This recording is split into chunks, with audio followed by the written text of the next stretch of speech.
नारोवाल के नवाही इलाके कंजरोड़ में अकलियती बरादरी की कॉर्नर मीटिंग। एहसन इकबाल खिताब के बाद रवाना हुए, अचानक फायरिंग हुई। वफाकी वजीर दाखिला गोली लगने पर जख्मी हो गए। हमले के बाद पिंडाल में भगदड़ मच गई। सिक्योरिटी एहलकारों ने फौरी मुलजिम को पकड़ लिया।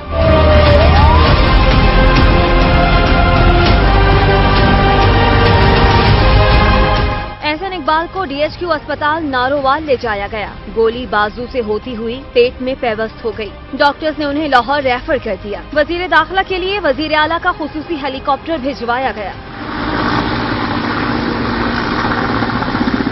लाहौर के सर्विसेज अस्पताल में कामयाब ऑपरेशन के बाद एहसन इकबाल के पेट से गोली निकाल ली गई। वजीर आला पंजाब शहबाज शरीफ अस्पताल पहुंचे और वजीर दाखिला की खैरियत दरियाफ्त की। ज़ईन कादरी और परवेज मलिक ने मीडिया को बताया कि एहसन इकबाल महफूज हैं। सिक्योरिटी खदशात थे और हैं।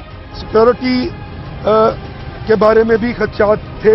कुछ सिक्योरिटीज कटेल और कंट्रोल की गई है। रिपोर्ट डीपीओ से तलब कर दी है वजीर आला पंजाब ने, और जैसे ही वो रिपोर्ट आएगी वो भी आपकी खिदमत में पेश कर देंगे। डिप्टी नारोवाल के मुताबिक मुलजिम आबिद थाना शाह गरीब का रिहायशी है, जिसने 15 गज के फासले से देसी साख्ता 30 बोर के पिस्तौल से गोली चलाई। आईजी पंजाब ने बताया कि वजीर दाखिला की कॉर्नर मीटिंग के हवाले से कोई सिक्योरिटी खदशात नहीं थे। आरपीओ गुजरांवाला राजा रिफत मुख्तार ने डीसी नारोवाल के हमरा जाय बकुआ का मुआयना किया। आरपीओ ने नाकिस सिक्योरिटी इंतजामात पर एसएचओ थाना शाह गरीब को मुअत्तल कर दिया।